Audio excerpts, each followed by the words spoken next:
welcome to bergkamp-wonderland radio show. It's a bit of a night, guys. Not only was it a piss poor performance, but we're having technical difficulties as well. We're all over the shop, but look what I've managed to salvage off the Barbary coast.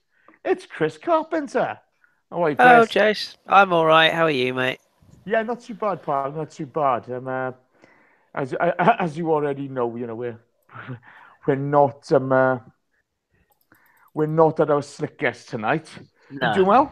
I'm all right, mate. I've pulled a little muscle in my lower right back, so I'm a little bit sore, but I'm all right. I'm grinning through it. You know what they say, Chris? Boo hoo! I don't care. Yeah, exactly. Good man, good man. Good to have you back, pal. Good to have you back. Thank Um, you. and alongside Chris tonight, here he is. He's Danny the German flower pot. How are you, fella? That's my.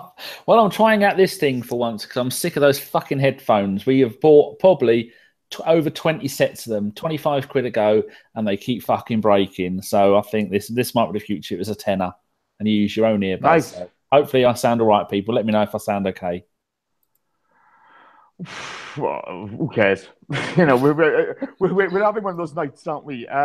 You are. I'm perfectly all right. I've got to go and cook dinner later. Can we just say straight away thanks to Javier, who's just put in the chat, thumbs up done, back to work, listen to the pod tomorrow. Thanks, lads. He's literally just come in to give us a thumbs up and then gone again. So thanks, Javier. There is your shout out, sir. Javier, you rock star. Dave Faber's in the box. I can see it now. Hello, Dave. Yeah, he was the first one there. Our very own Mr. Holick. He's a quality piece of work, isn't he? Should we have a guess at what he's drinking? I'd say he's on a spirit-based tipple this time of night, so he's not weeing all night. Guinness. No. Dave right now will be on a single malt. Good shout, actually, yeah. Dave, the reason I sound like I'm at the bottom of Swansea Bay is I'm doing this off my phone. I have my PC running. I have my laptop, which I haven't used in ages, trying to go, and nothing's working. In any case, enough of our woes. Let's get on with it. Dan, I'm going to come to you first.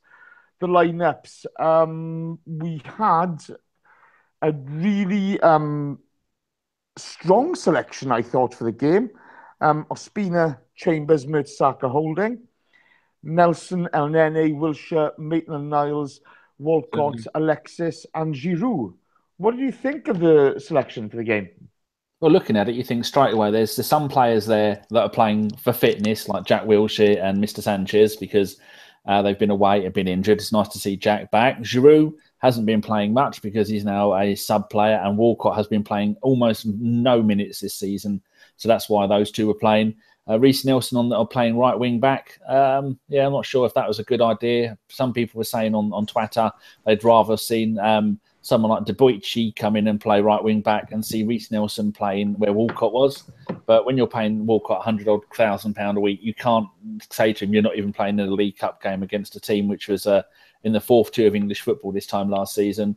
El Neni, well, we haven't got really anyone else we can play in there, can we? Could maybe have put Santi Cazorla on a stretcher and carried him around because he probably would have done better than El Neni, but I haven't got anything down on El Neni or the entire game. Mertesacker, well, is he club captain still, or has it been given to Koscielny? No, Mertesacker's club captain as far as I'm away. Yeah, I'm aware, actually. Big Bob Holding had to play because it was his birthday today. He's 22. And Ospina, well, you know, who else? I thought maybe against a team that low down, we could have played Matt Macy, give him a game, but it's obviously in Ospina's contract or some verbal agreement with Wenger that he plays all the cup games, which is going to be fun. Don't have to reach for much; he'll be fine. But yeah, I was okay with the lineup, but I did expect a lot more from having that front three. But you could see coming towards maybe about just over the hour, 70 minutes, Wilshere was really starting to slow down. Giroud was a bit battered and bruised from all the scorpion kicks he kept trying to attempt him. I reckon at one point, Sanchez... Bear with me. Sorry. Right, Green Sloth 10. Go fuck yourself. Get out of our fucking chat show, you fucking cunt. Okay? Do not bring your shit into this thing. All right, Jace, I've blocked him. He's gone. Cheeky bastard. Sorry, guys. I do apologise. I'm not. They love it, Jace. They love it. I'm not putting up with any fucking rednecks in this chat box. Oh, my fucking cat has just puked on my fucking duvet. Bear with me. Bear with me. Hold on, I'm going to click on this so we can all see, even though Chris isn't talking. I'll be right back. Hang on. Oh, people listening on iTunes, you're missing Chris possibly picking up cat sick, because I used to have a cat called Moogie, and whenever she was sick, she'd go around in circles because she was trying to get away from the sick, and she'd make a perfect circle. Oh, God, I tell you what, okay. I'm not being funny. What a disaster. I love it. I absolutely love this thing. You want to see it? No. Look, the massive hairball. Oh, that's not too bad. Look at that. That looks like your yum. facial hair. Ah, bastard. Right. If someone wants to win that, Chris. Right on my fucking duvet. Bastard. Little shit. Sorry, carry on. Oh, right. That's a podcast first. We've done 350 odd shows. First time we've got cat puke. An ABW cat show. I hope none of mine get that idea, because Sean's not back till tomorrow and I can't reach the floor. Unless they puke. Do you know what? So to recap, listeners or viewers or whatever, we've had a redneck in the chat box. We've had Chris's cat puke everywhere. I'm currently doing this off a phone. It's an absolute disaster. Some would say more entertaining than the game was this evening, this show.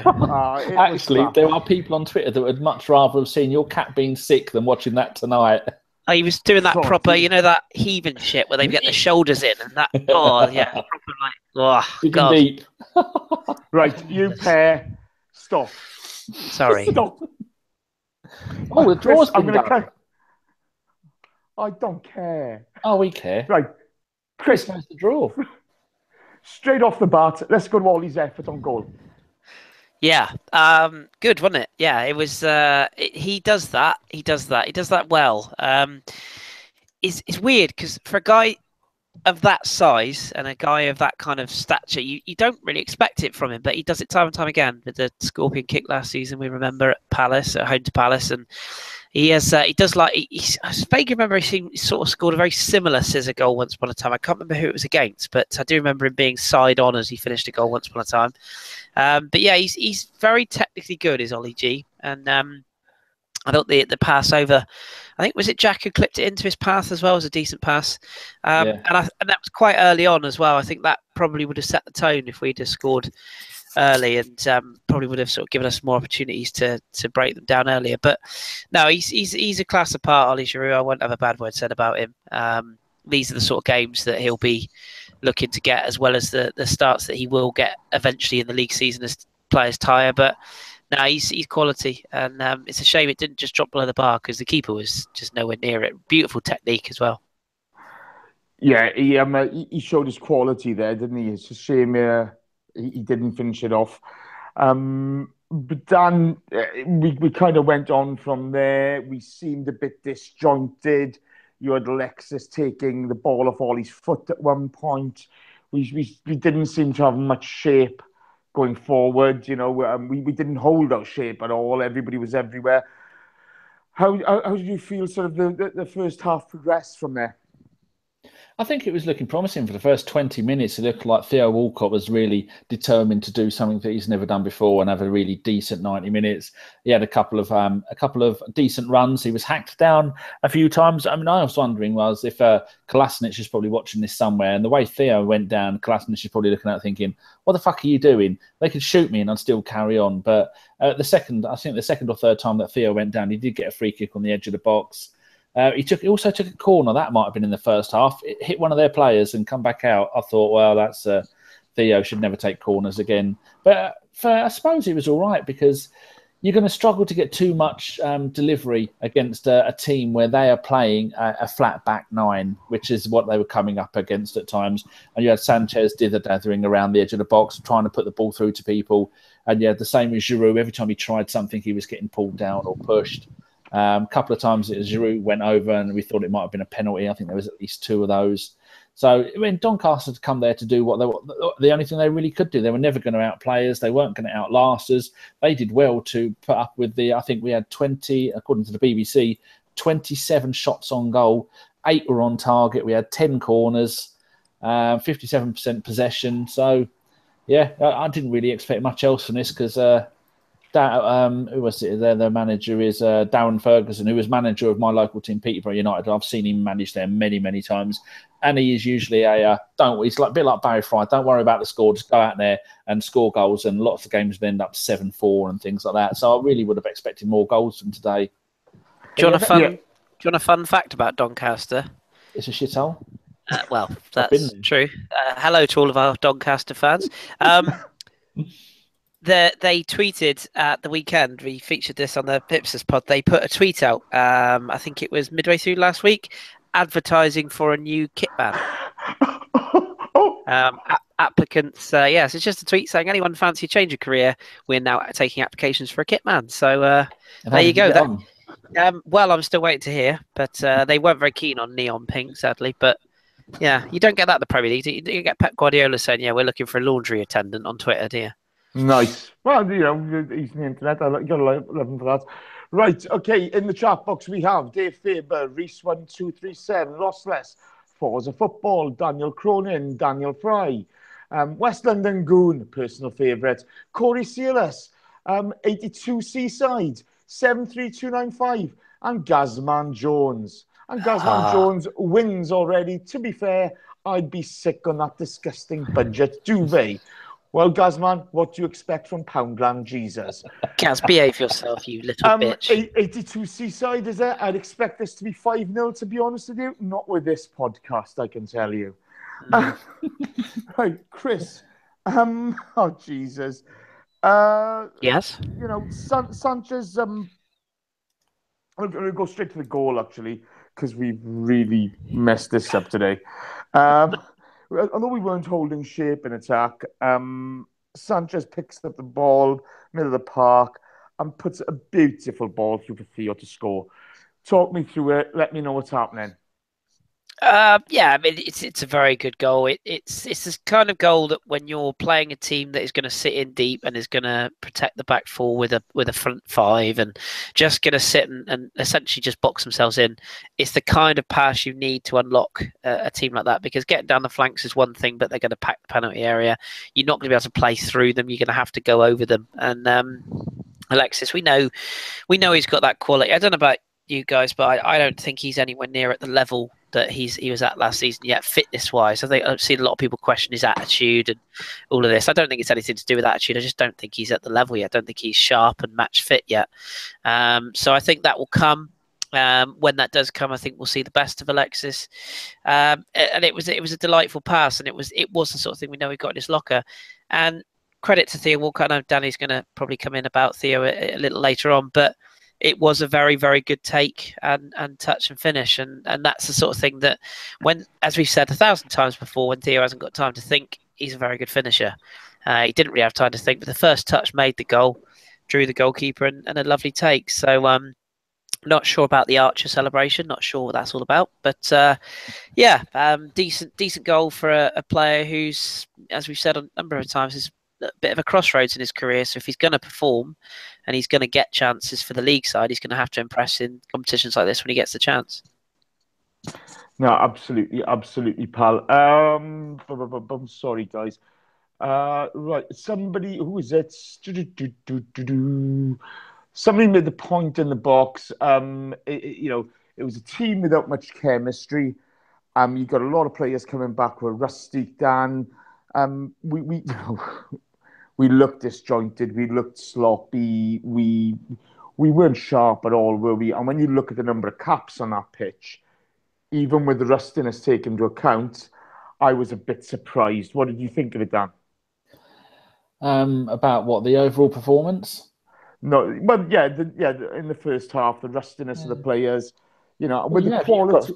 But how many of these players have played many games all season? The League Cup, I wouldn't want to see our best 11 go out there and play in the League Cup, because there's no need for it. It's a competition that we use for blooding youngsters, which we did. We had, which is another thing I like, we had 6 England players starting and another 5 England players on the bench, which is something I like to see, because we need to have all these young players coming through. And you've got the likes of Holding, who is a young player, Maitland-Niles and Nelson all starting the game, which is good, because all 3 of those have got quite a big future at the club. It's brilliant to see Jack Wilshere starting the game. But people are moaning. So would people, if we'd have gone out there and we'd have played a full strength, full fit 11, and we'd have smashed them 7-0, people would have gone, well, hold on. I said, why wasn't Wilshere playing? We need to get him back for fitness so he can play some games. Maitland, Niles and Nelson, why weren't they playing? We need to see what they can do. They need some first team time. So Wenger's buggered no matter what he does. I'm surprised that he didn't bring on... actually, he did bring someone on. He brought Willock on, didn't he? Yeah, right. And he could play the last minutes. Yeah, I forgot to refresh my page. He didn't do it on its own. Last 6 minutes. So we had... what's that? 8 England players playing tonight. That's brilliant. And so many of these players have been like 1, 2, 3, 4.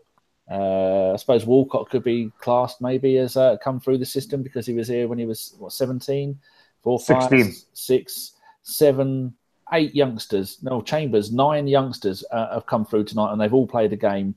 Which is good. Right? We would like to have seen more goals. And it's not like we weren't trying with 27 shots and 8 on target. Who was that famous Russian goalkeeper? Was it Lev Yashin? Yeah. I reckon you could dig Lev Yashin up and have the ghost of Lev Yashin in goal, and he'd have the game of his life against us at the Emirates. It's just a typical thing of the goalkeeper's curse with us. But bear with me a second, Dan. Okay, we missed. We didn't get many chances on target, and the ones we did get on target, they were poor efforts, in all fairness. Okay, we weren't effective tonight whatsoever, and that's the issue I have. Is that I get we've got a disjointed side, but you look at the number of caps on the pitch, you look at the quality of player, and no disrespect to Doncaster Rovers now. These guys are professional footballers playing their trade, but they're League One. The gap in quality between the two teams, it's a massive chasm, and yet although I thought they were resolute, I don't think Doncaster were great tonight. I don't. Yeah, but we've got a half-fit team, and how many of that other team that we've got at the moment have actually spent much time playing together? Hardly any of them. So it's a mishmash. I think we kept a clean sheet. We looked all right from the first. Well, I suppose the first half hour of it, we looked pretty good. But I suppose the applause must go to Doncaster because coming late on in the second half, they looked like they could have gone down there and scored. They had a couple of good chances, like that one that I thought was Spina tipped over, but you said he didn't hit the bar. So either way, that was another good one they had. They were taking good corners at the end. Does it matter? Well. I mean, I see there's a lot of people angry. I mean, who'd have thought Arsenal fans angry on Twitter? But I mean, does it really matter? I mean, Chelsea have gone and thumped Nottingham Forest. That's fine. Well, Spurs only won 1-0 last night. Manchester City won away at West Brom, albeit only 2-1. I mean, does it really? Liverpool lost to Leicester, by the way. Hello, Alex. How you doing? Leicester Premier League team. And I will say it does matter, Chris, because people, they finish work, they go to the game, they're paying their money. They do expect a better quality performance than this. Performance, I agree. But I'm just saying, like the scoreline, a lot of people are saying, it's, we should be smashing this team 73-1. Oh, come on. It doesn't, you don't get points for scoring more goals. Yeah, of course, it's nice to put a team to the sword. But I don't know about any of you lot. I'd rather see us beat West Brom 4-0 than Doncaster 7-0. Well, it wasn't as if like it was against Chelsea, where I think we had one shot on target in the entire game. If we'd have done that against Doncaster, then feel free to shout and scream and throw your toys out the pram. But we're going to gain from this. Jack has played 90 minutes. Who would have thought we'd have seen Jack play an entire 90 minutes again? First time in 1,093 days, Danny. Well, there you go. For the kiddies at home trying to take their socks and shoes off, that's just over 3 years. And nice to see. I've still not got that tooth fixed, so I can't say things properly. So nice to see Theo Walcott actually see the ball coming over, control it, and then have a shot on goal, all in one swooping movement, which is really good. Nice to see Sanchez play the full 90 minutes because we haven't seen the best of him in the Premier League. Because he's, yet again, Wenger's given him, said, go on, son, have 6 months off in the summer or however long he gives him off. Holding, nice to see him doing well. Espina looked all right. Mertesacker was a couple of times tested for pace. I think we found Mertesacker's pace level, which is the third tier of English football. He was breathing up his arse at one point. Jack was still, at one point in the 80th minute, they were making quite a charge at goal. And Jack was running back at goal. And you could see that he was really struggling to keep up there. So someone's just said to me on Twitter that he reckons that Jack might have lost a yard in pace. Well, he's still coming back, isn't he, to be fair to him? Hopefully he won't have. But I can see why people are annoyed, because Giroud did treat this game like a friendly game of FIFA, full of tricks and flicks and scorpion kicks. Don't need that. When we're 3 or 4 nil up, then do it. But Dan, I don't think he was alone. I look at Ainsley Maitland-Niles, sorry. Ashley, you said Ashley. I know, I can't believe it. That's what you say. But Ainsley Maitland-Niles, you can see the boy's talent. He's a lovely little footballer. Playing him in the right position was really good for him. But he looked a bit too cool for school. He's very relaxed and what have you. And I just think concentration levels for him to make the next step up. He needs to be at it, right? Remember, he is a right-sided player. Right, he's right-footed, right-sided, and he was playing left again. There were a couple of mistakes that he made today, which had nothing to do with being, with what side he played on. Yeah, but the way that he made up for that with the way that his defensive effort is superb. Oh, right, that was what did he make up? 4 yards on that bloke in the space of like a quarter of the length of the pitch. That was one of the best interceptions I've seen in years. He did it twice, to be fair, and he I'm not just the pace, but his strength in the challenge as well. He was really strong in the challenge. You've got to.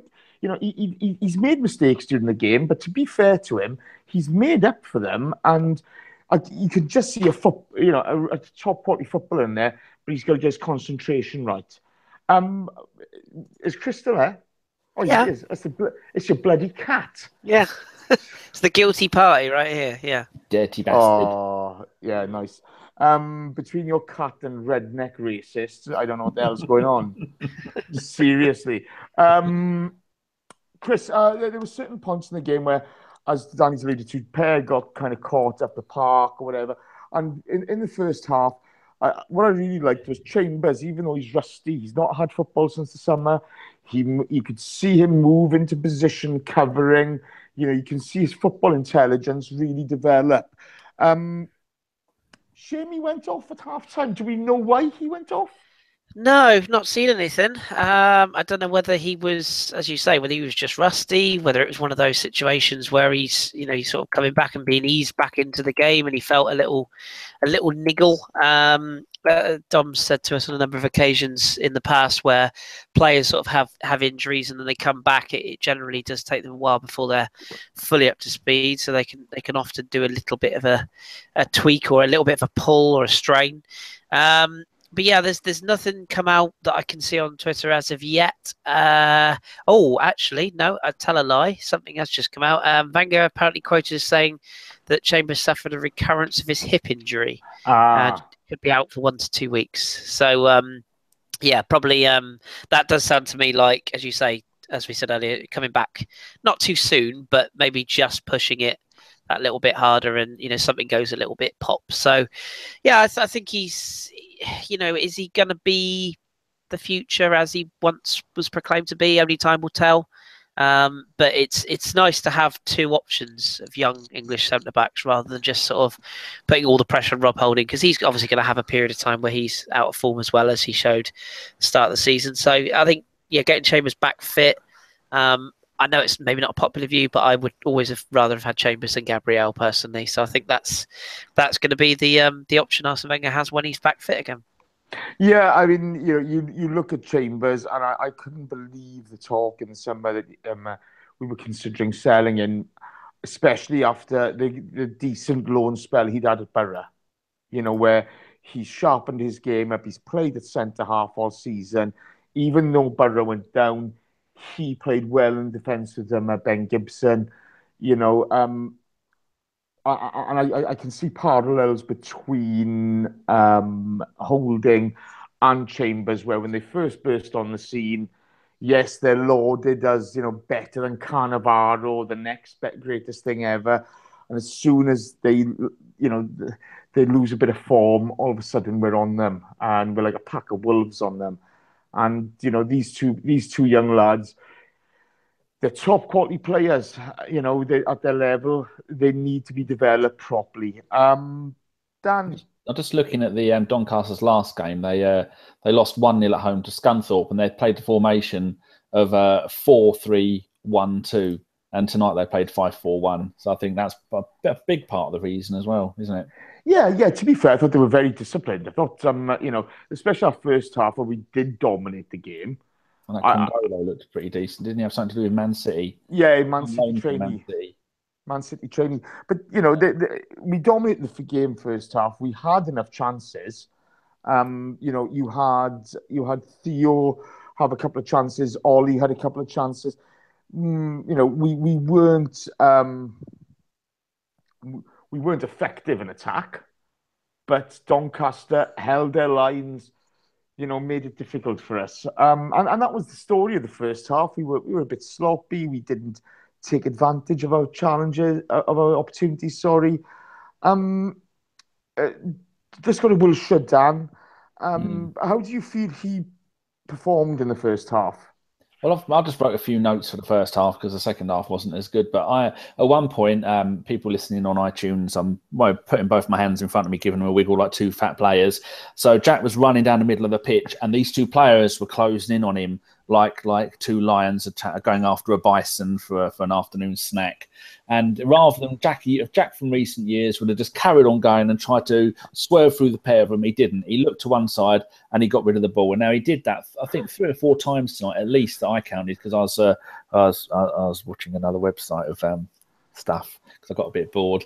And I was, yeah, they say hello, John, by the way. Yeah, so it was really good to see Jack doing that, because that's what we've all said. He doesn't learn his lessons, and this is how he keeps getting his injuries. It's not because he's injury prone, it's because he keeps hold of the ball too long, and then he does get kicked, and then he continuously gets kicked. And so he was doing that, and that was really nice for him to see. And when he went over to take one of the corners from the right side of the pitch, because on the left-hand side of the pitch, I think it might be Sanchez who was taking it in the first half, and Jack picked the ball up and he went over there, and then the fans all cheered him.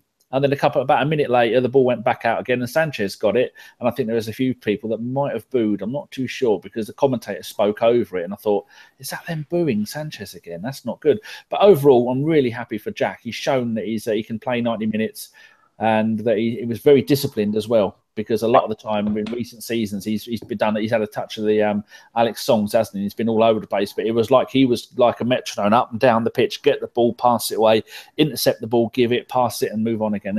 I'm overjoyed. I had a tear in my eye because I love Jack, and I'm so happy that he's doing well. But his contract's up at the end of this season, and we're not going to pay him £90,000 a week, are we? So he's playing for his future. To be honest, Dan, 2 points. When Sanchez took the corner, I'm pretty sure that's where the away end was. So it was, yes. You don't know what's what there. I can't tell a northern boo from a southern boo. So you're from God, Manchester, it's a bit of nowhere. I'm from London actually, but I'll let you away with that. Bugger off. Secondly, although I thought Jack played well first half, it's a League One side. You're not talking Chelsea, Man United here.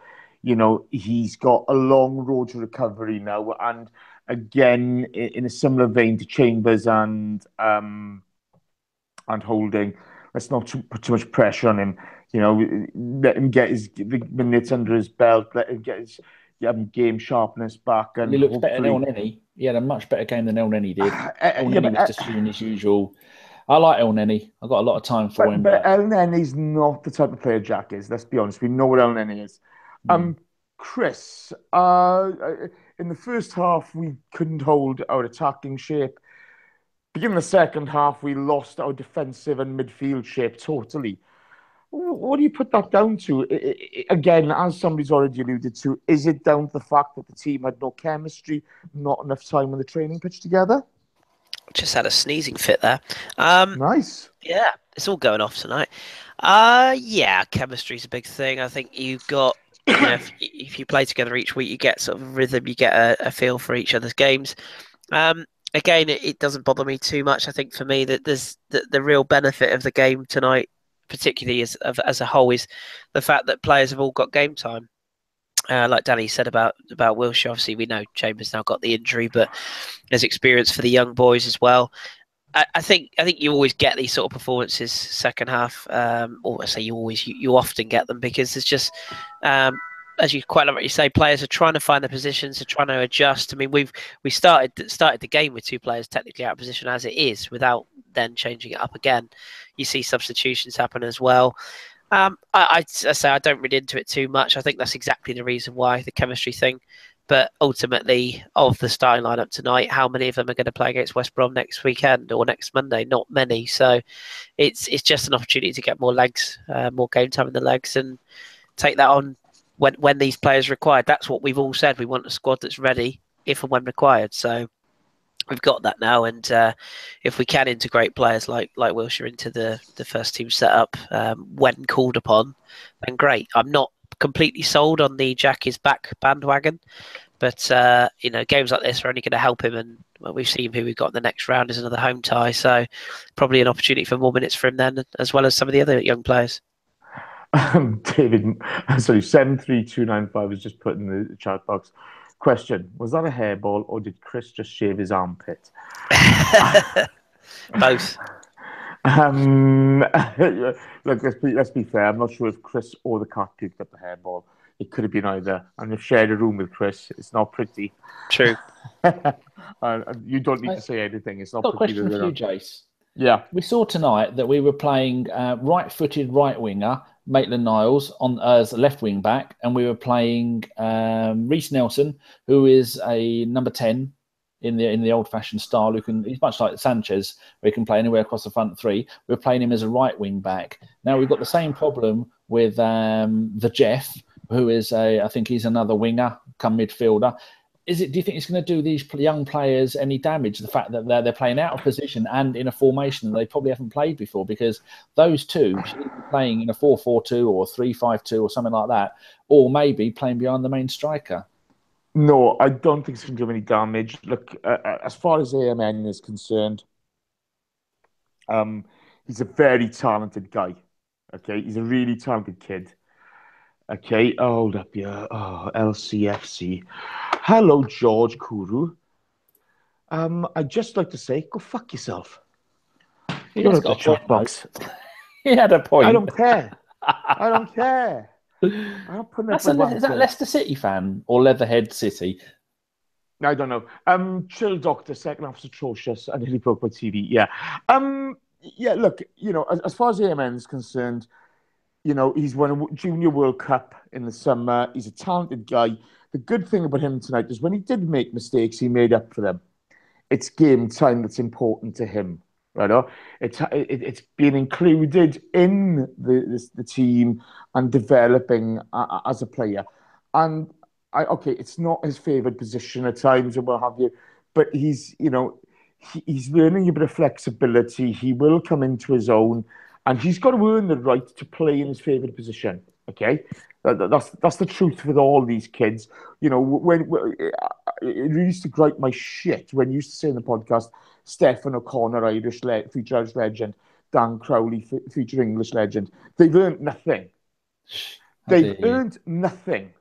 These, Reece Nelson at the moment, he's showing a lot of talent. Okay, but you could see tonight the step up to adult football, to man's football. The physicality was a little bit daunting for him at times. He's finding his feet. Give him time. He will develop in his own time. He's had minutes tonight. They'll be invaluable to him going forward. Right? But we don't need to expect him to score a worldie on his debut. We don't need that. We just need him to develop slowly and earn the right to be part of the squad and then to be part of the team.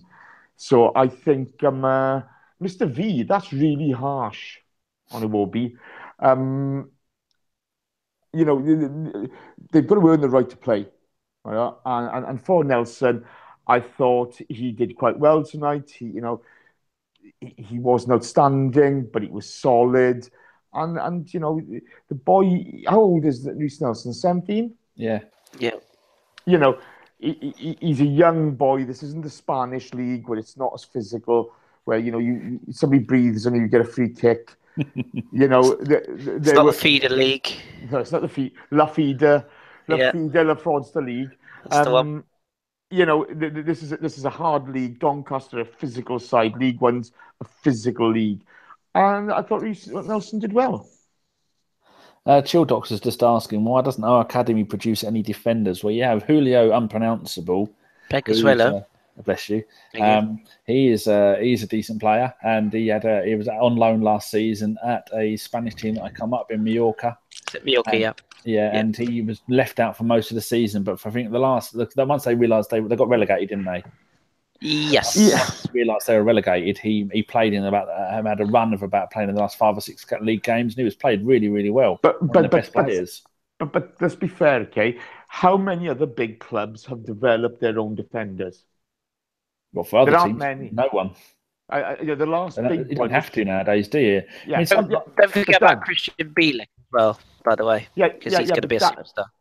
But the last big defender to come through their own academy was John Terry at Chelsea. Everybody else is bought from somewhere else. Probably as an academy player coming through, defender is the most difficult position to come through because it's unforgiving. But do you like the look of Josh Da Silva for people who are listening? He's, I think he's 17 or 18. He's left-footed. His usual position is a defensive midfielder, but he does play it. I think he's been playing at left-back for the under-23s. I thought when he came on, he looked pretty good. You're not going to knock him off the ball easily, are you? He's a specimen. He's had half a game of football. I'm not making any judgments on the boy. He didn't look right to me tonight, but he probably wasn't expecting to go on the pitch. So I'm not going to. Josh Arke's not in the Chelsea team. He's back at Bournemouth. I'm talking about proper. Somebody who comes to the academy and nails down a first-team place. We had Kieran Gibbs. That didn't work out as it should have. Sorry, Chris, go on. I was just going to say there's a young defender that we're taking a look at the moment playing in France, which sort of says it all, is that maybe defensive positioning is not what we're strong at bringing through the academy. We tend to buy in, don't we? We tend to buy in young. I hope we get him, actually, because, Danny, it would be hilarious hearing you try and pronounce Jerome Ongenye or Ongene. So, Big J. Place for Sochaux. So, yeah, I think maybe centre-back is just a position that Arsene Wenger has never been... I wouldn't say he's never been defensive-minded, but he prefers Tony Adams. players. He's never been defensive-minded. Oh, yeah, but Tony Adams is that. But name me another club who has brought through their own. Oh no, I agree with you. Yeah, I agree with you. There's not many. Look at Manchester United bought Chris Smalling and Phil the Face Jones, didn't they? And Luke Shaw. And I think Southampton's probably the exception to the rule. Jack Stevens comes through their academy. Who's the other boy that they brought through? The young lad. There's another one there. I can't remember his bloody name, Ross. No, but yeah, I think Southampton had probably one exception, but there aren't many. I mean, West Brom has still got a 37-year-old centre back, haven't they? So, yeah, there is a dearth across English football of young centre backs, and it's a difficult position to come through because the game's changed since John Terry came through. A big elegant centre back or a Rio Ferdinand. Nowadays, you've got to be a unit from day one, and if you're playing at a younger level, you're probably not going to get the chance at centre back that you would if you're a striker. Kurt Zuma. He'd start in most Premier League teams, and he's Chelsea farmed him out. He's out of it. Yeah, true. Yeah. Right, let's get back to the game, boys. Okay. How dare you? Jesus wept. Dan, let's go back to you. Ollie Giroud, an overhead kick in the box, second half.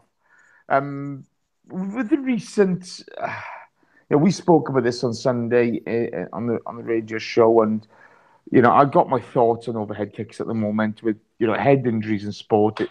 There was no harm to anybody. It didn't look like he was going to catch anybody.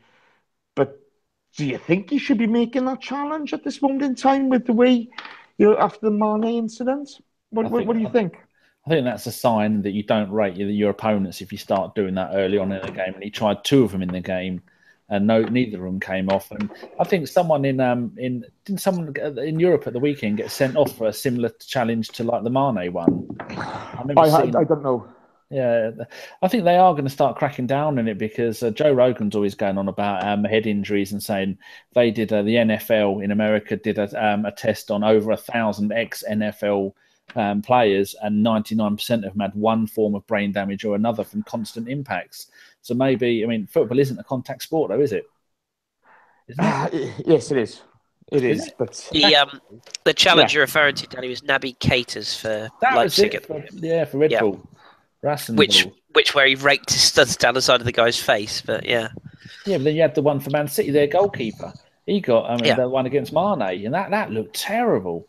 So Yeah. maybe everyone should go out there wearing crash helmets, but it's something you've got to take seriously. Well, Because... you take a look at Peter Cech. You know, the Stephen Hunt Stood on him. incident. You know, when he piled into him. You know, and you get these ex-pros, Cech's got to toughen up, etc. Christ almighty, you don't rugby pitch you getting red carded. You know, I tend to agree with Rudy Rastos, by the way. I thought Giroud's unlucky with his efforts. But the overhead kicks. Like trying to thread it through, wasn't he, and trying to do something. You can't do that when they're playing 9 at the back. He kept trying. There's no harm in it. The first one, that as Chris said earlier on, I thought that was a thing of beauty. But it's different if you don't score with them, isn't it? It's one of those things. Chris, second half, our movement off the ball just stopped. Too many players standing around. Everybody likes a dribble when they've got the ball, but unfortunately, work off the ball was not up to standard for me. What did you make of it? I think you've hit the nail on the head there. The longer the game went at sort of 1-0, the more people started to fall asleep, it seemed. And as I said before, it's difficult with these games because for me, it's just about the results, especially in this competition where it's not high priority. I think it's fair to say. That's not meaning to sound disrespectful, but it isn't. We've got big games coming up in the Premier League and in the Europa League, if you can call them big games in Europa League. But I think it's just all about the result is what's key in this particular evening, and I think that's all we're going to think about. This is not going to be a game that everyone's going to write back in 10 years and go, oh, do you remember the Arsenal Donny game? No, not at all. And I think that the last time we played them, was that not Fabregas's debut? I think it was. I think that was Doncaster back in the day. So a few years back. I think it was 5-2, wasn't it, for memory? Cesc and the mullet. I think it was the same game. But it wasn't a thriller. It's certainly, I'm not going to really remember it tomorrow morning, let alone in a year's time. So the result's key. That is all that matters. And like I said earlier on, it's an opportunity for players to get minutes in their legs, and especially people like Sanchez. That's invaluable at the moment because he hasn't looked sharp since the start of the season. He needs that game time. Yeah. I think that's a fair comment. Dan, second half on one of our forays up top, after we've had a 3-on-2 where Theo's missed, then we got a 4-on-3. Al Nene takes a shot. Defender does really well, to be fair to him. Comes across, goes up for a corner. But one of my concerns is, in a game like this, if you're not going to finish 4-on-3s or 3-on-2s against Doncaster, how are you going to hope to finish them in the Premier League? What do you think? It's going to be the same answer, isn't it? They're not ready. They're not used to playing together. They weren't fully fit, and Doncaster weren't letting anybody play. I mean, I already said they've changed their formation. They go all out defensive, and would have hoped to get a few more goals than we got tonight. But sometimes if someone isn't going to come and play nice, then you ain't going to have a good game, are you? We can try. 27 shots, 8 on target. I mean, they've tried their asses off, and their goalkeeper was magnificent. That one where he jumped up and he saved it from, I think it was Reece Nelson on the right-hand side. He just about got to it. I thought, oh, that was perfectly placed by Reece Nelson. So I think we're just giving them a hard time. If we'd have got 1 or 2 more, people would be going, oh, it's just we expected them to do that. I'm not worried about anything at all. Why are people? Why are people losing? I've just seen the chat box. A few people have said, we won, just move on. I get it. I get that it's not been blow-away performance, but how would people have felt? Oh my goodness me, Real Betis has just scored in the last minute against Madrid. Wow. Header, lovely. Yeah. At the end of the day, yeah, what do you want? I mean, how would people feel if we performed like you said earlier, Danny, in this game, and we turned up and we were all singing, all dancing? Everyone's just going to say, "Well, it's only Doncaster." If we did another Reading and it was like a 7-4. Exactly. So, and if we turn up against West Brom and and shit the bed and draw 1-1, people are not going to say, "Well, at least we beat Doncaster 7-0." Of course, they're not. Everyone's always going to raise their game when they come to here. As Spurs are finding out that everybody's raising all of their games for every game at Wembley. Exactly. Okay, do we all actually want to laugh at the turnout at Wembley last night? Was it 24,000 or something? No, there were 12. There were actually 12 people there. You could hear it. You could hear a tin can rattling around the stand as they went in. Yeah, let's be honest, boys. When you got a chance to go to Wembley, there's people always moan they can't get tickets. Apparently, well, you could get tickets to that game, couldn't you? Jace, could we divert everyone to your timeline to see the wonderful video of yeah? Oh God, I mean they are. What's that of? It's hilarious. If you want to laugh, go down my timeline and there's a Spurs fan ripping off the Lion King or something like that. It's painful. What is that about? That just makes no sense. It's so cringe, honestly. I didn't know whether to stop laughing to have a puke. It was that bad. Like they've been eating their own homegrown mushrooms. I'm not being funny. And Jules Wheeler put on there, what about the doll? What's this business with the doll? I think the doll was a souvenir the guy had from a police interview. I think it's one of those dolls, okay? Is it David Please? No comment. In any case, the inflatable one that we used to throw around in the stands. No, it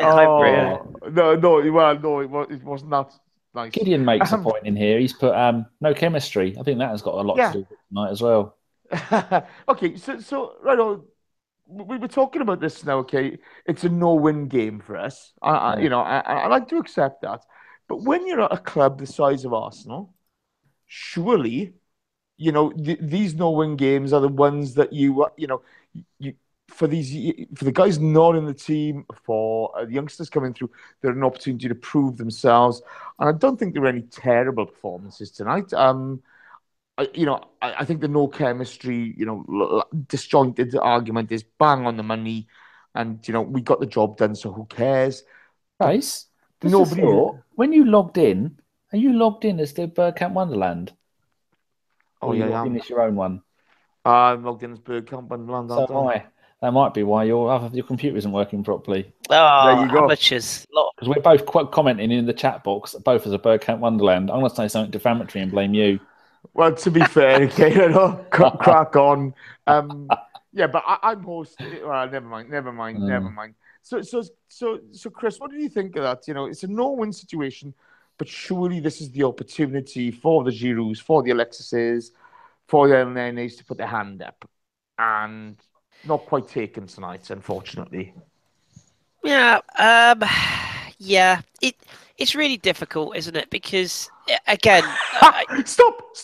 Dave Faber's just put in the box. Pair to Saka runs fast as David Pleat drives. Superb. That, boys and girls, is why he's the best.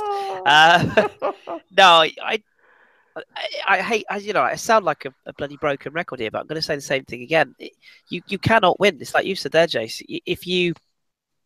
If you turn up and you absolutely steamroller somebody, Manchester United played, but now being tonight, Marcus Rashford's got a couple of goals. One of them was absolutely superb. And yeah, it was a really superb goal, but people are absolutely wanking themselves blind over this kid. And he hasn't actually done anything at a level where you go, take your hat off and go, wow, that's incredible. And it's the same for our lot. It's all about when it really matters, we need to get big performances from big players. And if I'm not really that interested if Alexis Sanchez scores 7 goals or 3 goals, 2 goals against Doncaster and looks brilliant, if he goes missing at Anfield, so it doesn't really. And I know that's a simple way of looking at it, but for me, it's all just about that. The legs element and the sort of consistency of game time. That's all it's about for me tonight, and it'll be the same against Norwich in the next round. I'm just looking at the predictions. Jace went 4-0 Theo. Christopher Highland on holiday living in South America went 3-0 Theo. John put 3-0 Alexis. And what did Carl put? Carl put 4-0 Alexis, Steve 4-1, Dom 3-0. I'm just looking to see if no one predicted a massively big score apart from me, really. Shall I let you into a little secret, Danny? Go on. I'll let you into a little secret. Yeah. I had a bet tonight on 3 fixtures, and they all came in. I had Chelsea to win -2 goals, Arsenal to win by 1 goal, and Manchester United to win by 3 clear goals. Yeah, but you only ever put £1 on stuff. What did you win? £1.80? Actually, I put £7.60 on that, and I got £73. So that's my ass. So what you're saying, Chris, is you can be bothered to bet, but you can't be bothered to do the predictions. No, it's a fix, Jace. This is a silent protest. It's a fix. I wouldn't keep finishing last. I'm finally coming out. I'm finally breaking the silence on the prediction game. I'm not. That's internal only. I'm not competing this season because Danny is actually fixing it. So is this a silent protest or a dirty protest? It's a dirty protest. That's what the cat was puking up earlier. That's what it was all about. Got a question for Chris from remember Stan the Man who came on with us during the transfer deadline day, and hopefully you're going to get him on for a radio show because he's very good. And Femster, he was very good as well. He says, is Debuchy really so bad that he can't get a game against Doncaster? What's the story? Not morning glory. He's not match fit. He hasn't been match fit for a while. Yeah. Some people will have you believe that he just likes sitting there picking up his wages and he doesn't actually care. Oh, do me a favour. It's so tiresome. People who just spout off nonsense. I even saw, of all people, Tim Stillman go after him the other day. And now I respect him as a man and as some of his stuff he tweets is very, very good, particularly South American stuff. But this lazy thing of, he's nicking a living, all this crap. Oh, God, do me a favour. Arsene Wenger will pick him when he's fit. He's not fit at the moment. It's a silly debate. As David has just put in the group, thank you there, Dave. But it's one of those things. People have got very, very short memories. When we signed Debuchy, he was a very, very accomplished international footballer. He got his career at Arsenal basically banjaxed by a Stoke player, where have we heard that before? And he was never the same since. And he's played a couple of games at centre back for us and did very well, particularly at Anfield. I seem to remember last couple of seasons ago. He was fantastic. He scored a couple of goals. When he's fit, he will add experience to the club. And the reason Ali D why Debuchy's still at our club, because he couldn't negotiate a term to join other clubs. He had talks with 4 clubs in the transfer window. The 2 French clubs he spoke to couldn't afford to pay his wages, which is not his fault. It's the club's fault, which we've gone over time and time again. He didn't fancy playing for Brighton. No offence, but I don't blame him because they're going to be in a relegation scrap at the end of the day. And he wanted to stay at Arsenal and see what happened with his career. He's not the player that asked for 90 grand a week. He's the player that was offered it. So it's to me, it's not his fault. So people just need to stop having a go at him. And I've got to be honest, I do agree with you there, Chris. I think twice tonight. You're making me sick. Yeah, but Debuchy, I mean, let's be fair. The Arnautovic challenge on him was horrendous. Okay, off the pitch, the whole works. Yeah, typical dirty cunt Arnautovic. Okay, he's an absolute piece of shit. Oh, hold up, yeah. Who the hell is Pine? You're not going to ban someone for swearing, are you, with your potty mouth? No. Hey, my mate name is Ben Dover. Can you please say hi to my friend Sweet Penis? He's a huge fan. Ben Dover, what the English porn star? Yeah, I think so. What's he think we all know, about 17? I don't know what's going on. I've seen some of his finest work. Hey, ta-da. In any case, you look at the Debuchy, that was a horror challenge. It took him a while. Then you had the emergence of Bellerin, and all of a sudden Bellerin was the best right back in the world, according to many Arsenal fans, which, the kid's still learning his defensive game, to be fair to him. And everyone's all agreeing that Debuchy was brilliant until the injury. So he's a good player, okay? And it's just the side of it where, he wanted to move to get into the Euro squad. Well, if you're a professional footballer, as much as, I may disagree the way he went about it at times, you can't knock the ambition of the boy, So, it's difficult, isn't it? It's difficult to, you can't just keep on knocking players, we can't. Can I just call out Ali as well? He's put in the group here, The only player. What are you, a 17-year-old American man with ill-fitting trousers? Well, they are ill-fitting. The only player who could slug off the club and the manager still be at the club. He didn't do either, Ali. So let's get our facts right here, shall we? Unfortunately, a lot of people kind of take what's said in the press and they think it's actual fact. There's a lot of clickbait merchants out there. There's certain bloggers who do it. Yeah. Actually, saying the likes of Jon Snow. No, not Jon Snow. Jon Snow. He's a BBC reporter, isn't he? There's the likes of John Cross and his lot are doing deliberate clickbait nonsense. Yeah. John Virgin, as Dom calls him. Oh, you got the LeGrove business, okay? Where's that horse, Jace? Has anyone seen that horse? Where's that horse? I don't know. I think he's in the red zone, is it? Jace, he's did that pine that said you sound like the groundskeeper from The Simpsons, that Scottish one.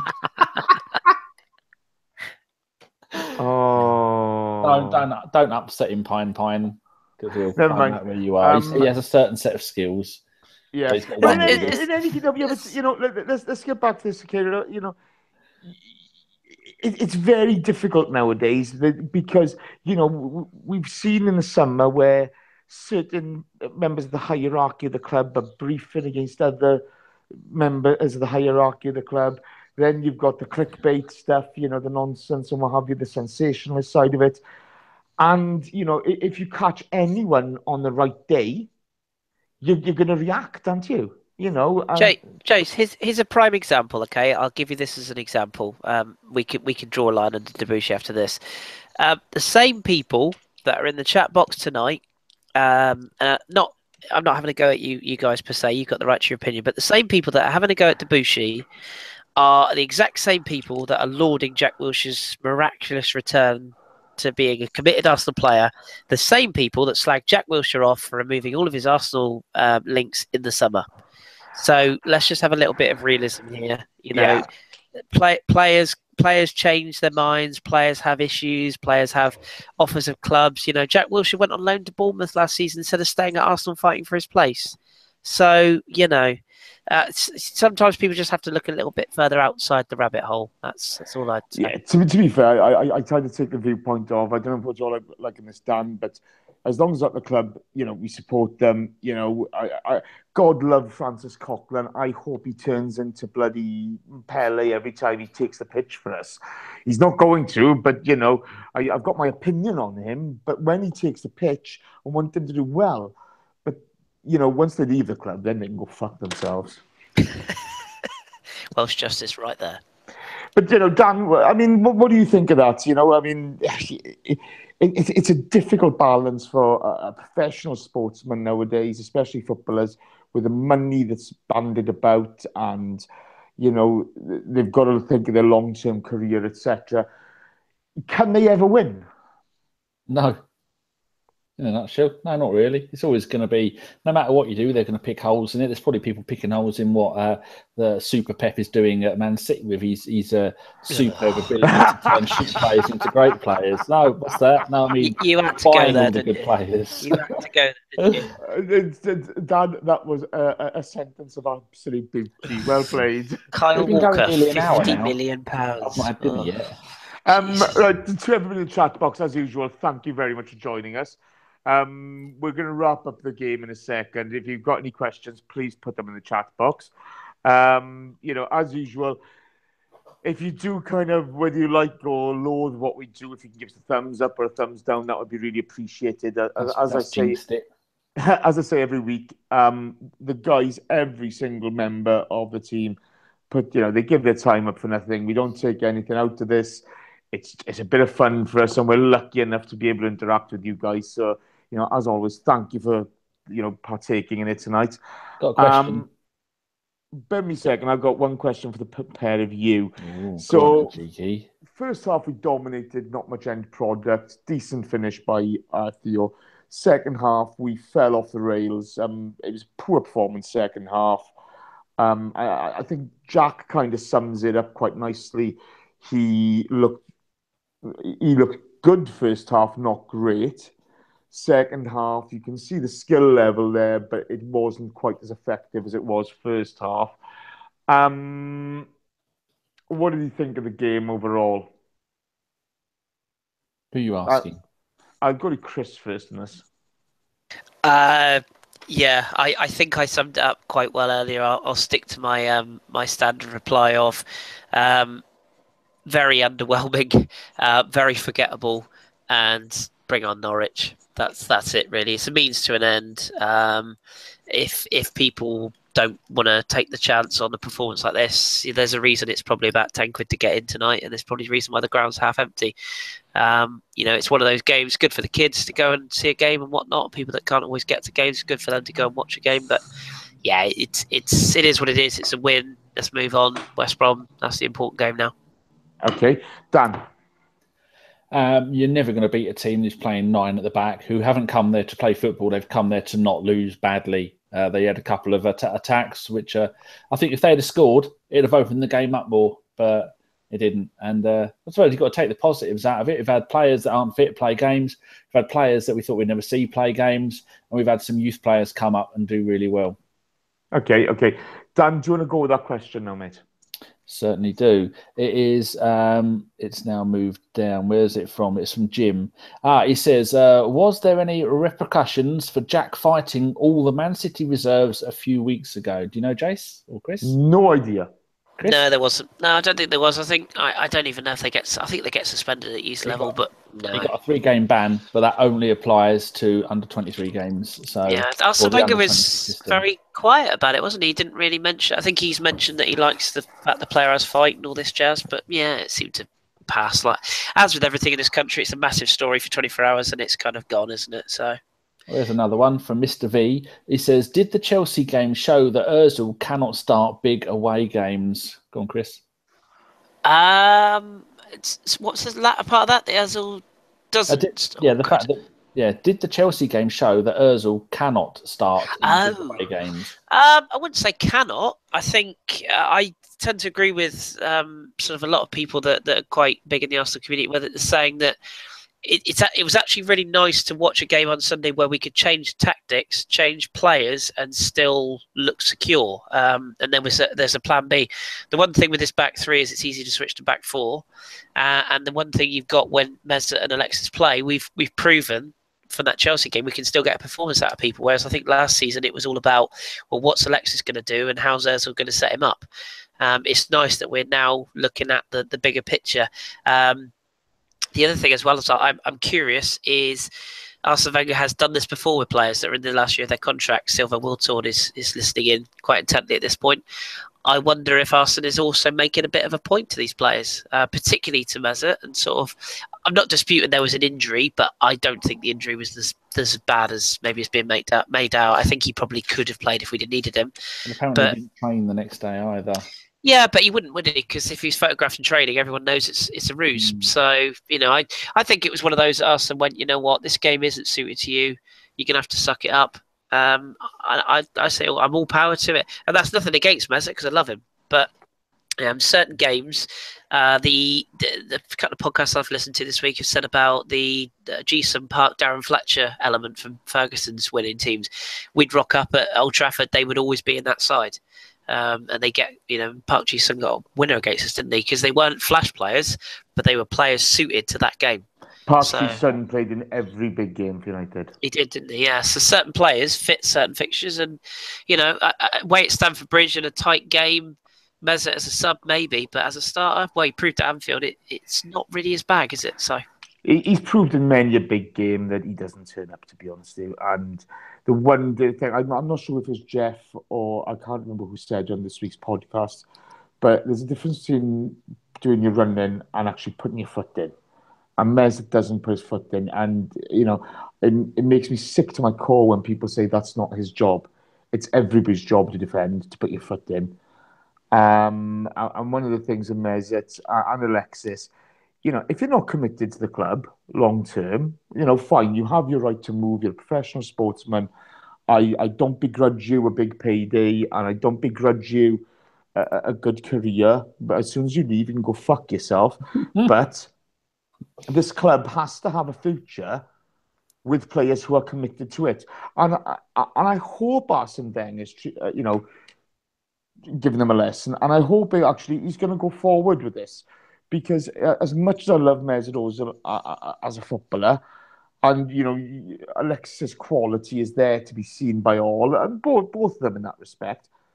But what I saw on Sunday, we should have won that game. I was disappointed we didn't win it, but I thought Danny Welbeck did his job diligently. There was proper effort there. Lacazette, good movement up top. Right through the team, people played well and they played for the shirt. And that's going to be important for us this season. We are one midfielder down.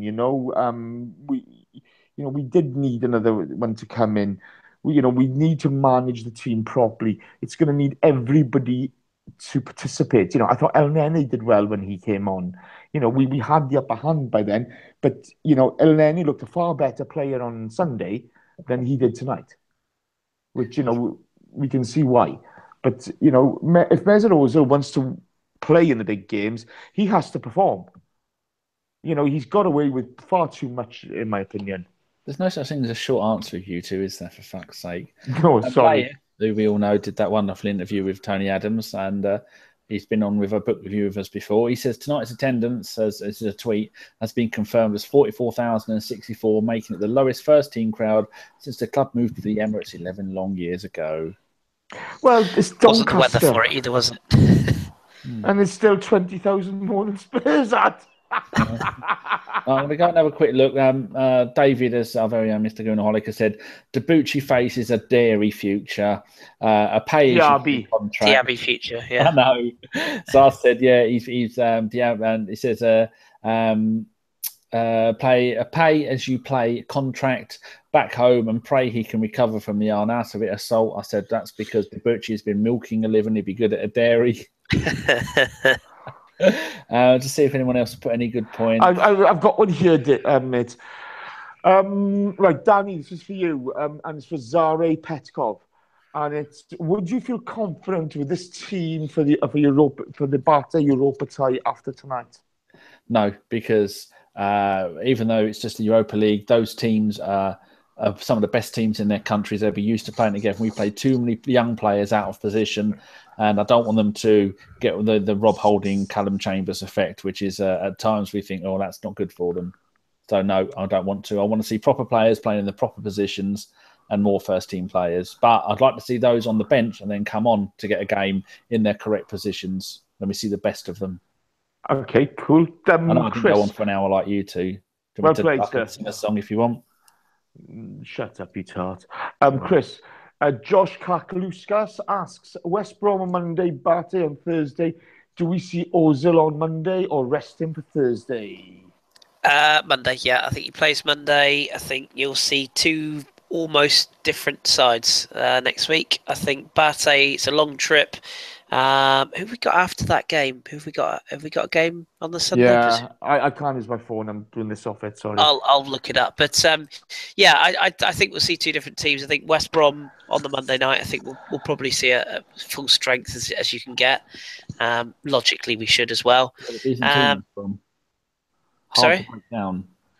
Yes, yeah, we've got Brighton at 12 o'clock on October the 1st, the Sunday after. So, you'd like to think it's a fairly comfortable looking fixture at home to go into it. So, yeah, I think Mesut will play on Monday, to answer the question. And I think, just to answer that previous question as well, I would be confident with this lineup at Bate Borisov because Bate are not very good. So, I think we'd be all right. At this stage of the Europa League, we should be looking to qualify as soon as possible.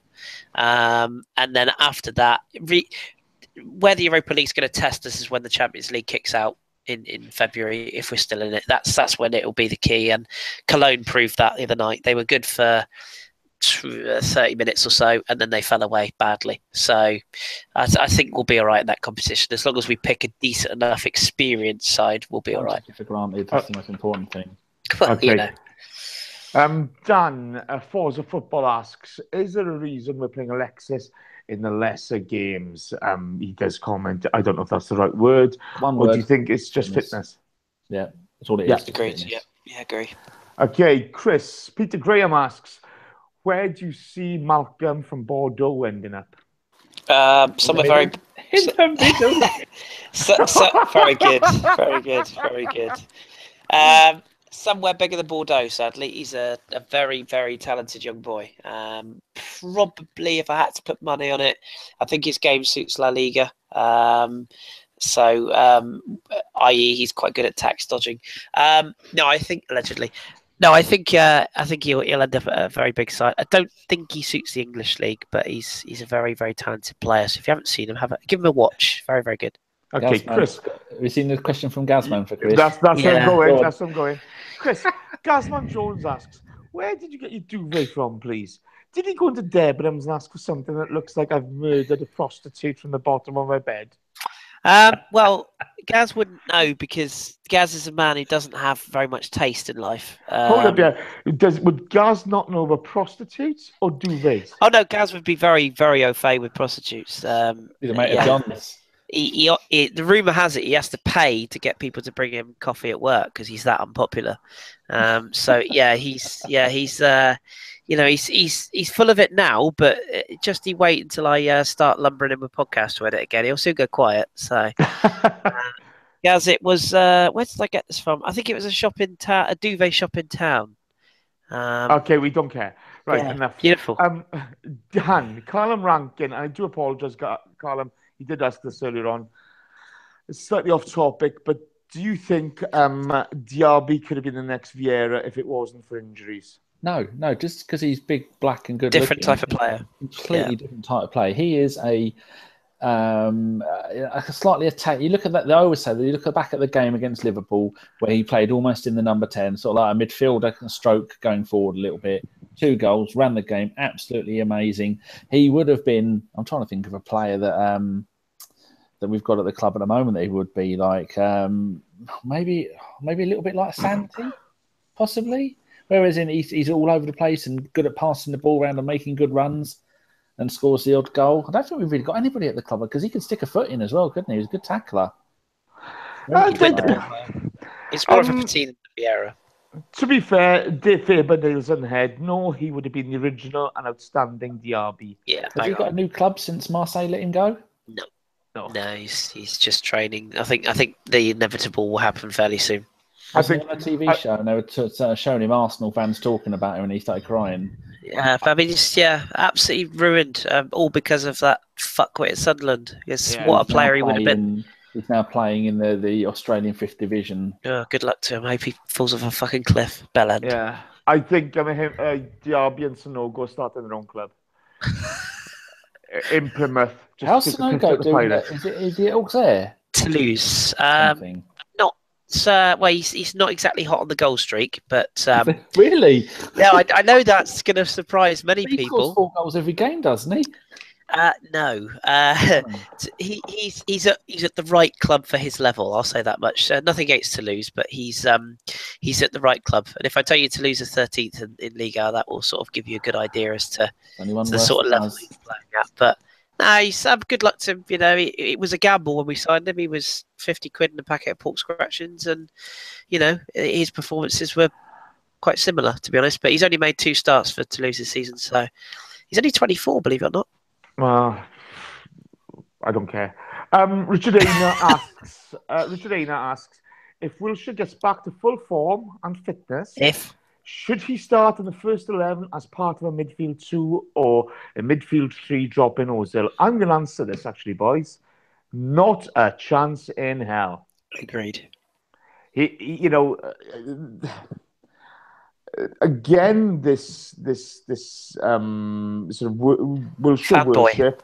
Yeah, this Wilshere worship. Well, I don't know if Richard's asking. Oh, not Rich. I mean the fanboy mentality. Of Jack Wilshere. So many people. He's the future of English football, etc., etc. The guy, first of all, has got to get games under his belt. When there's one truly great performance in an Arsenal shirt he's put out in his career with us, and that was against Barcelona, where he was out of this world. Undoubtedly talented footballer. Undoubtedly. But how many games has he controlled in his Arsenal career? and there's not, there's one week everybody can name. Yes, he loves the club. Yes, he's passionate. Yes, he's got some fantastic skills. He's a wonderful footballer on his day. But, I could see him as part of a three, but, he's got to prove himself week in, week out now for the rest of the season. There were no serious takers for him in the summer. And you can say, oh, that's just down to injury. But, there are big clubs out there who've taken a chance on lesser talented players in the past than Jack Wilshere. So I think, let's leave Jack just get on with getting back to fitness and playing. We don't need to pressure any of these players at the moment. We are where we are. Let's look at the next game, 3 points, and so forth and so forth and so forth. Let's just, let's just build the season as we go along, and hopefully we can do well. But, answer this. So go on. Yes. Yeah, but you don't really understand football, Danny, so that's all right. No, I have no clue. Dan, I'm going to stay with you. Should Wenger play Nelson at right wing over Theo? Seems like Wenger plays the young lads at a position to force them into the squad. What do you mean? Did you mean right wing back? What did you mean tonight? No, the question is, should Wenger play Nelson at right wing over Theo at any time? Oh, there's two things wrong with that. We don't play right wing, and if we did play right wing, Theo doesn't start. So if he meant tonight playing right wing back, that's how he did play. So maybe he means on the right behind the main striker. Yeah, where Theo played tonight. No, I think maybe he should come on and play sub games because Theo earns too much money to not be playing in the League Cup, so it's never going to happen. And as Theo isn't going to start in the league in that position unless everybody dies. So, no. But I would like to see them all given a go in their right positions. This is the problem I have with the Theo business is last season, until we changed formation, I thought Theo played well. Did? I really do think he played well. 19 goals. He got stuck in. He bulked up. God love him. He hasn't developed as he should have, but we do give him a little bit of a hard time at times. I think he might go in January. I like him. He likes you, Danny, but that doesn't mean that you're any good. Left as well. He's just not 140 grand a week, is he? I think Theo is a player who will have a look at, particularly if England go to a World Cup. I think he'll have a look at it in January and think, actually, I need games. And I've got a sneaking suspicion he'll end up somewhere like Palace or West Ham. Liverpool can have him for another 50 million. Okay, that would be beautiful. Did you see Oxlade-Chamberlain? Oh, I did. Did you see I got famous again, Jace? No, don't mention that, Rag. Do not mention that. That's exactly why I mentioned it, just to wind you up. Don't. No, it's hilarious. That pass that FK retweet. For associating you with that rag. It was the Mirror last time. Right. Bear me a second. Mr. V asks, when Alexis does leave, who should we bring in as his replacement? Now, bear with me a second. As the expert on world football, Danny, would you like to tell me who you think? I don't know. It was going to be Draxler, wasn't it, from PSG? And Draxler plays in all those kind of positions along there. I love him. I love Draxler. And who was that other one? There was Lamar. No, not him. That's Marco Royce. Marco Royce, yeah. Oh god, Marco, I made out of splinters and glue, Royce. Yeah. Hold up, Carpenter. Bear with me a second. I'm changing my mind. Go on. I want Nabil Fekir, the man who made Lacazette look brilliant. Oh, leave him alone. Let him have a season where he's brilliant at the moment. Chris, I remember you telling me once, Royce to Real Madrid is done. Oh, well, he told us loads of stuff. He told me my pizza was done. I wouldn't believe it. No, I thought I could see it. I could see him fitting there, but Royce is another player that you look at and you go, it's a wonderful footballer, but he can never stay fit. We got enough of those as it is. I'd tell you I'd bring in Gareth Bale. I could have a wank fest. Should we get Joe Ledley in midfield as well, just to make it complete? Hold up here. Let's get something straight. Gareth Bale's still world class. Okay. I don't think anyone's denying it. Real Madrid might disagree with you right now, but let's put it like this, okay? After your views on Francis Coquelin and Lukaku, okay, I'm not taking any notice of you. I'm willing to tip my hat to you and say that Francis is limited. Lukaku world class. I've had shits more world class than that bloke. Still scoring goals. That's all smarter. Yeah, good luck to him against Swansea and all the big clubs like Everton. Scorcher from miles out the other day. I think it was 2 foot. Okay, bear with me a second. Chris, last season we lost against Everton. We did fucking humped against Palace. Okay, but you can't put us in that bracket, Chase, because we're not very good. Hey, I'm loving this. JH, let's get Neville all the Southall in goal. Let's get all the Welsh players. Jason 73295. Neville Southall in goal. Have you seen the size on Neville Southall? Big old lad now, isn't he? He could fit in the goal. He could take up the whole goal. It's like David Seaman, David Seaman, isn't it? He makes Danny look like anorexic. Hey, I've had a banana all day. How dare you? I'm waiting you to end this shit so I can go and cook my fresh turkey. Can you not reach the fridge? Okay, guys. Doing this. How long have we been going for anyway? Too long. About an hour and 20 minutes. Oh, right, bloody hell. That's it, guys. Final thoughts on tonight before we wrap it up. How do you feel Nelson played, Dan? Very, very good, considering how when the Jeff has been called up to the first team, he has flattered to deceive. I think Reece Nelson and Maitland had both did brilliantly. They were solid, weren't they? Very good. Chris De Silva and Wilshere, how do you feel they went? Jack, yeah, good to get minutes under the belt, but as like you've said, I'm not convinced that he's going to be part of Arsenal's future at this stage. Hope so for him, but no. And Josh De Silva, big things expected of him.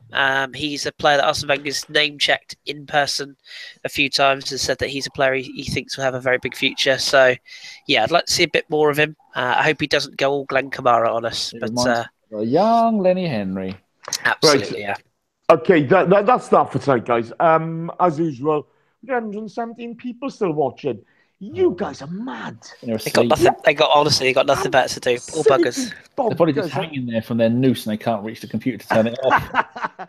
And we love you for it. Again, if you can give us a thumbs up, please, or a thumbs down, doesn't really matter. We'd really appreciate it. Thank you ever so much for your company tonight. We, I say we love you all every week, but you are just superb. You keep on supporting us, and we really do appreciate it. And a little shout out to Junior Gunners member Dylan, who met Thierry Henry in the best video ever on the Arsenal official Twitter. Josh Kakluskas is on vacation. Now, I bet he's somewhere down south where it's hot. Knee deep in something like. I tell you where I bet he is. I bet Josh is in Myrtle Beach. It's raining, no chicks anywhere. Damn. Living the dream. A bit like Plymouth. Oh, yeah. Less said the better. It's absolutely chucking it down up here. Jesus. Same in Cardiff. Guys, all right, West London Goon. Ethan Ampadu made his Chelsea debut tonight. Son of our under 18 coach. He was on the bench. Future Wales legend. That's all I've got to say. It's a shame he's with them, but who knows what happens. Thank you very much. Take care. Good night. That's been a Bergkamp-Wonderland Radio. You've been brilliant. Take care. Good night. Switch it off, Dan.